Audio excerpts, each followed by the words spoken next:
बिस्मिल्लाहिर्रहमानिर्रहीम। अस्सलामु अलैकुम।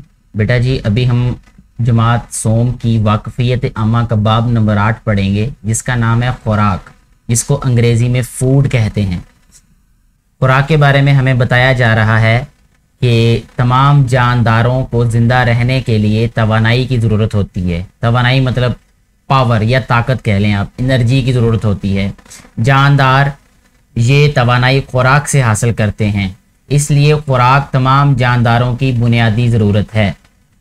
इसके बाद बेटे अभी जो लाइन हम पढ़ रहे हैं, ये मुख्तसर सवालात में से जो सवाल नंबर 1 है उसका जवाब है।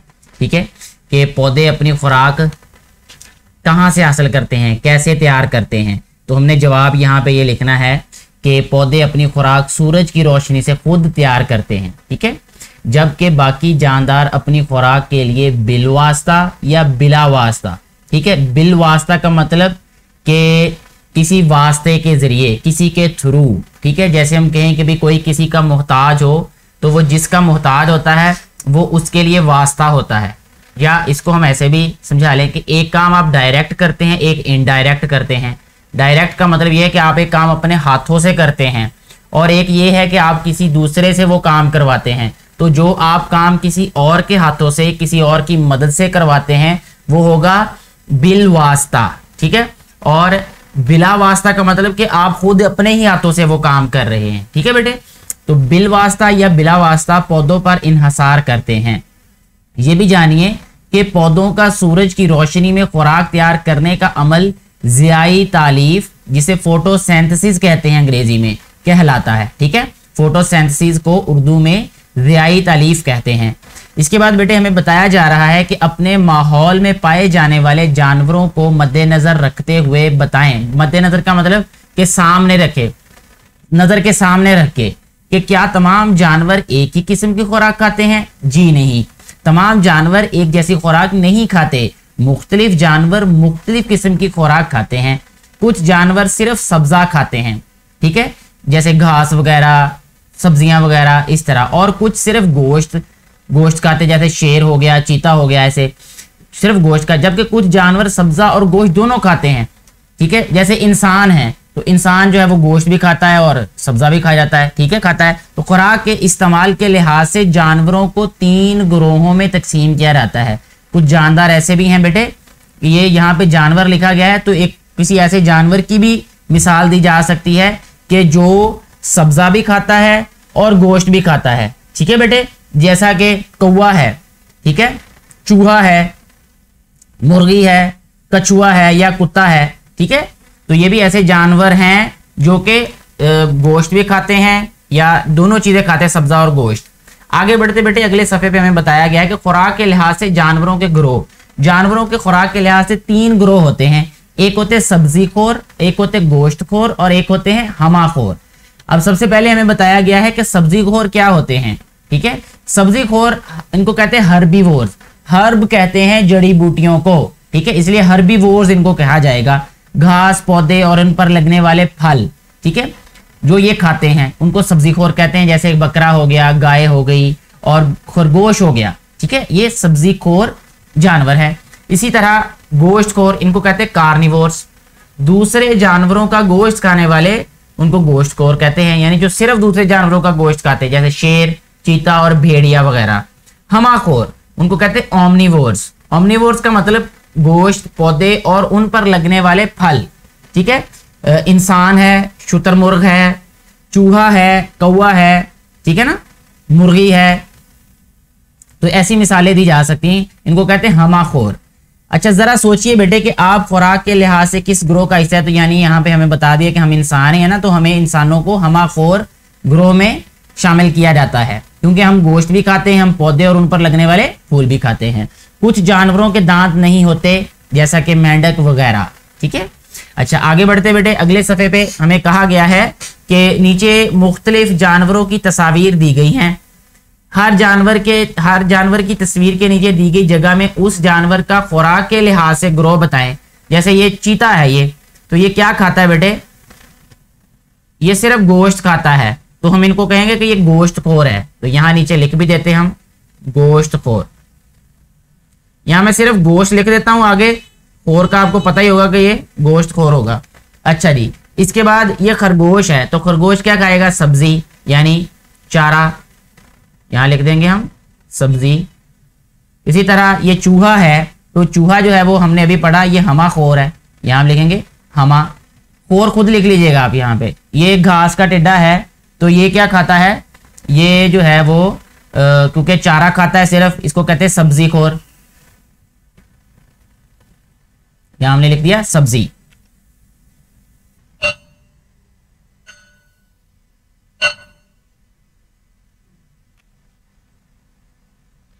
इसके बाद बेटे देखिए नीचे ये जानवर हमें जो दिखाया गया है, ये गाय है, तो गाय क्या खाती है? हमें पता है कि ये सब्जी खोर है, ये यहां हम लिख देते हैं सब्जी, यानी सब्जा वगैरह खाती है ये। इसके बाद ये रीछ है, रीछ क्या खाता है? ये सिर्फ गोश्त खाता है, तो यहां हम लिखेंगे गोश्त खोर, यहां गोश्त लिख देते हैं।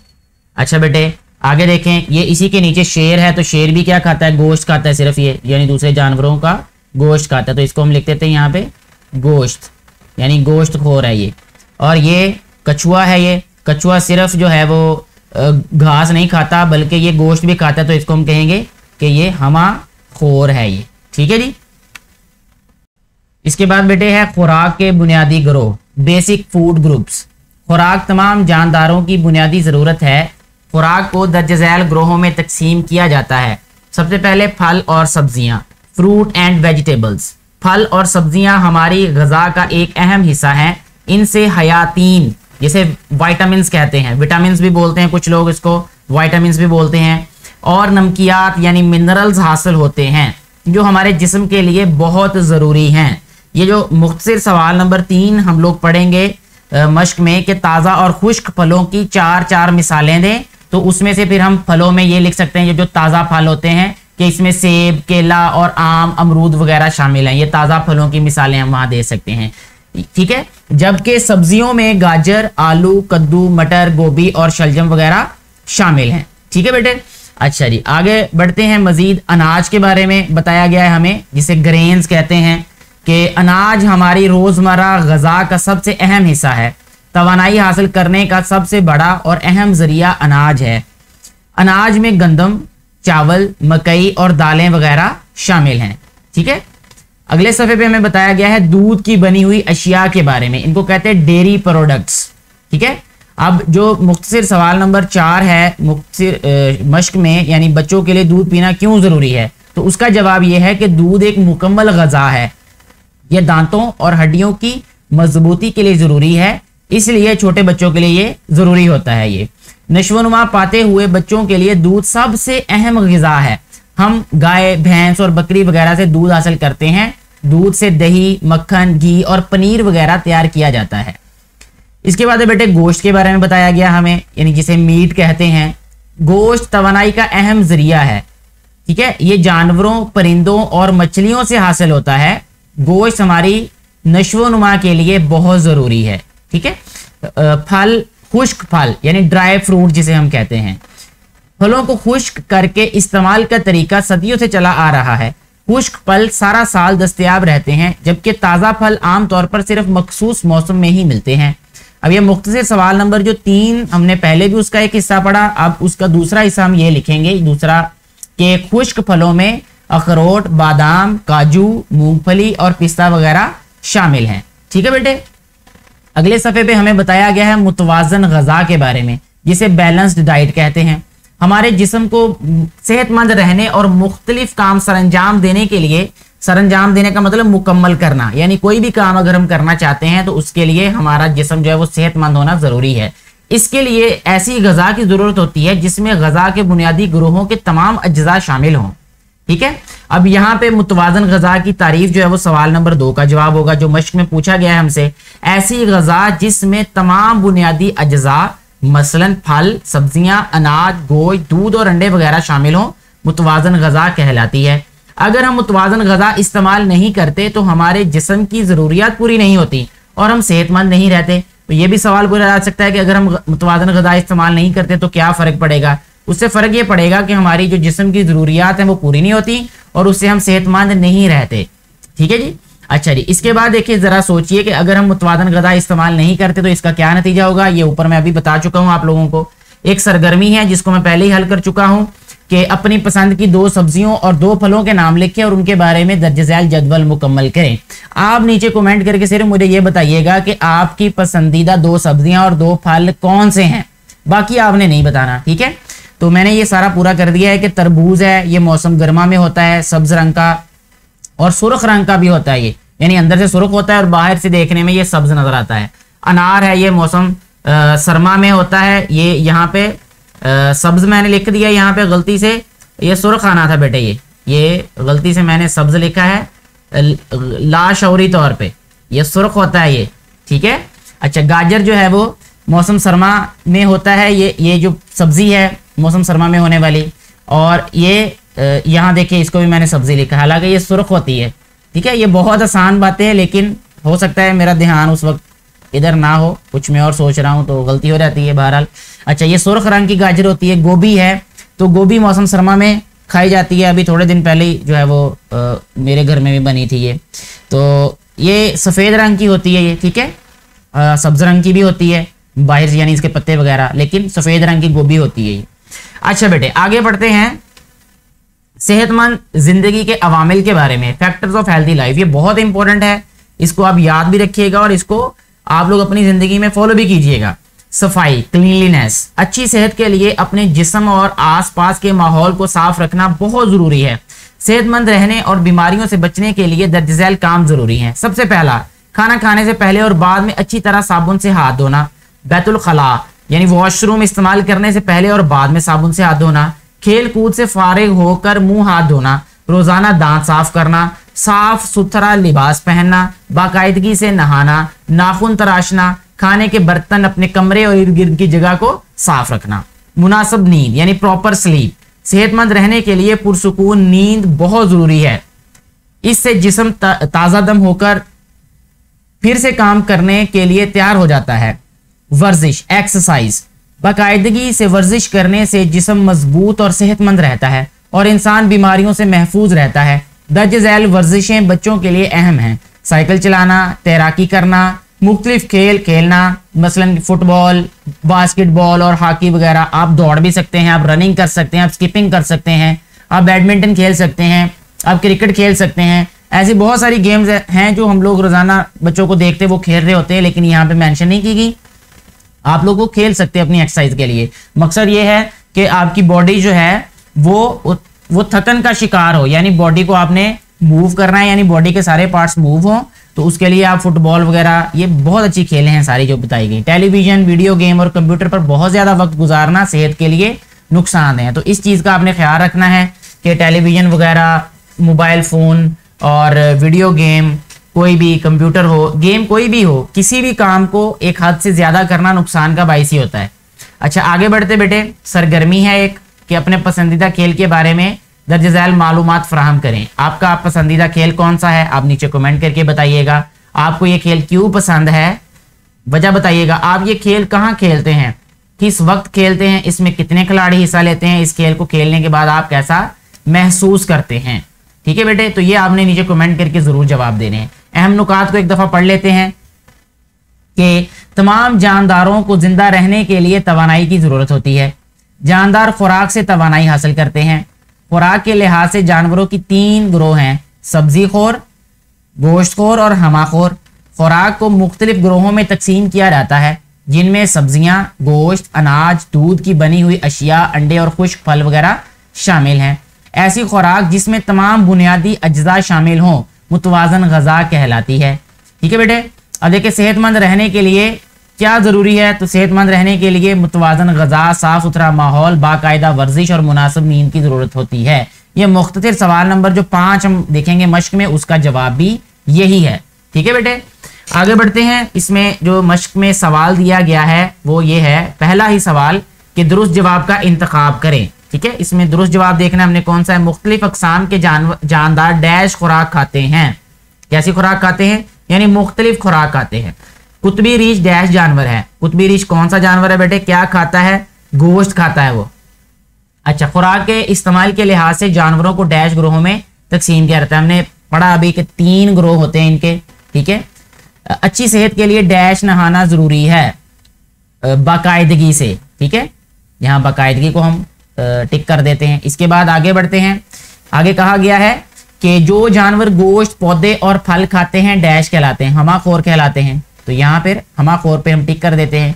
दुरुस्त जवाब के गिर्द टिक्का और गलत के सामने क्रॉस का निशान लगाना है। अच्छी सेहत के लिए मुतवाज़न ग़िज़ा जरूरी है, बिल्कुल सही बात है जी, जरूरी है ये। फलों को खुश्क करके इस्तेमाल करने का तरीका ज्यादा पुराना नहीं है, गलत है ये। इसके बाद है बेटे मुख्तलिफ किस्म के ताज़ा फल सारा साल दस्तयाब होते हैं, ठीक है। मुख्तलिफ किस्म के ताज़ा फल, बिल्कुल हर सीजन का अपना फल होता है। घर को साफ रखना सिर्फ वालिदैन की जिम्मेदारी नहीं बेटे, हर किसी की जिम्मेदारी है, सभी की जिम्मेदारी होती है। अच्छी सेहत के लिए मुतवाज़न ग़िज़ा के साथ मुनासिब नींद भी जरूरी है, बिल्कुल सही बात है ये, ठीक है जी। आगे बढ़ते हैं अगले सफ़े पे के सवाल नंबर 3 में कहा गया नीचे दी गई तस्वीर में गोश्तखोर जानवरों के गिर्द सुर्ख, सब्जी खोर के गिर्द नीला और हमाखोर के गिर्द काले रंग का दायरा लगाएं। तो यहाँ पे ऐसे करते हैं जी कि मेरे पास स्याह रंग का वाला ऑप्शन नहीं है, क्योंकि ये जो मैं सॉफ्टवेयर इस्तेमाल कर रहा हूँ इसमें बैकग्राउंड ब्लैक हो तो फिर वो ब्लैक वाला ऑप्शन खत्म हो जाता है। अच्छा बहरहाल मैं यहाँ पे किसी और कलर से टिक कर देता हूँ। सबसे पहले हम करते हैं गोश्तखोर जानवरों के सुर्ख, सुर्ख वाला है तो गोश्तखोर पहले जितने भी हैं उनको हम क्या करते हैं टिक कर देते हैं। तो इसमें देखें यहाँ पे नीचे से ऊपर भी आते हैं, बल्कि ये जो बगला है ये गोश्तखोर है, ठीक है। और यहाँ पे उकाब है एक नजर आ रहा है, ये भी। इसके बाद ये भेड़िया है ये वाला, ये भी गोश्तखोर है। इसके अलावा नीचे बेटे एक आपको फ्रेम में नजर नहीं आ रहा होगा, ये जो शेर है ये भी गोश्तखोर है ये वाला, ये देख, ठीक है जी। तो इस इतने ही फिलहाल मुझे लगे हैं ये जो गोश्तखोर हैं। इसके बाद दूसरे नंबर पे उसने क्या कहा है सब्जीखोर। अब सब्जीखोर के गिर्द नीला दायरा लगाना है तो नीला टिक कर देता हूं मैं दायरा लगाने की बजाय। सबसे पहले देखें यहाँ पे जो नजर आ रहा है ये शुतुरमुर्ग है, ठीक है। शुतुरमुर्ग पे मैंने टिक कर दिया, ये आपको फ्रेम में नजर नहीं आ रहा होगा, ये देखें, ठीक है। शुतुरमुर्ग पे मैंने टिक कर दिया। और इसी के साथ देखें ये भैंस बनी हुई है, इस पर टिक कर देते हैं, ये भी सब्जीखोर है। और इसके अलावा ये नीचे देखें ये हिरन बनी है, ये भी सब्जीखोर है, ठीक हो गया बेटे। अच्छा आगे उसने कहा है तीसरे नंबर पे कि हमाखोर के गिर्द काले रंग का, तो ये मैं थोड़ी सी आसानी के लिए ग्रीन कर देता हूँ इसको, यानी पीला। तो इसमें देखें कौवा है, ये हमाखोर है, आपको निशान शायद नजर कम आ रहा हो लेकिन गौर से देखने पे आपको नजर आ जाएगा, ठीक है जी बेटे। अच्छा जी इसके बाद देखें मुर्गी भी हमाखोर है, और इसके अलावा कुत्ता भी हमाखोर ही होता है। इसके अलावा ये जो कछुआ भी हमाखोर आएगा फिर इसमें।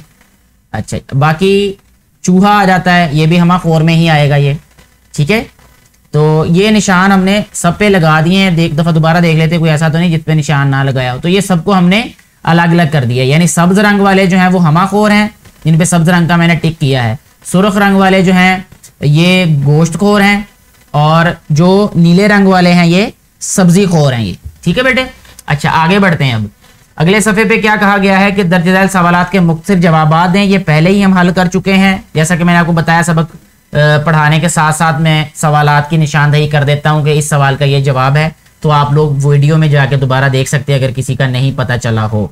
इसके साथ ही हमारी ये वीडियो मुकम्मल हो जाती है। मुझे उम्मीद है कि आपको इससे फ़ायदा हुआ होगा यकीनन, और वीडियो अच्छी लगी होगी। अपनी राय का नीचे ज़रूर इजहार करें, और वीडियो यकीनन आपको अच्छी लगी होगी तो इसको ज़्यादा से ज़्यादा शेयर कर दीजिएगा, ताकि ज़्यादा से ज़्यादा बेटे और बेटियों तक ये वीडियो पहुँच सके और उनको भी इससे फ़ायदा हो सके, जो कि इस वीडियो को बनाने का बुनियादी मकसद है।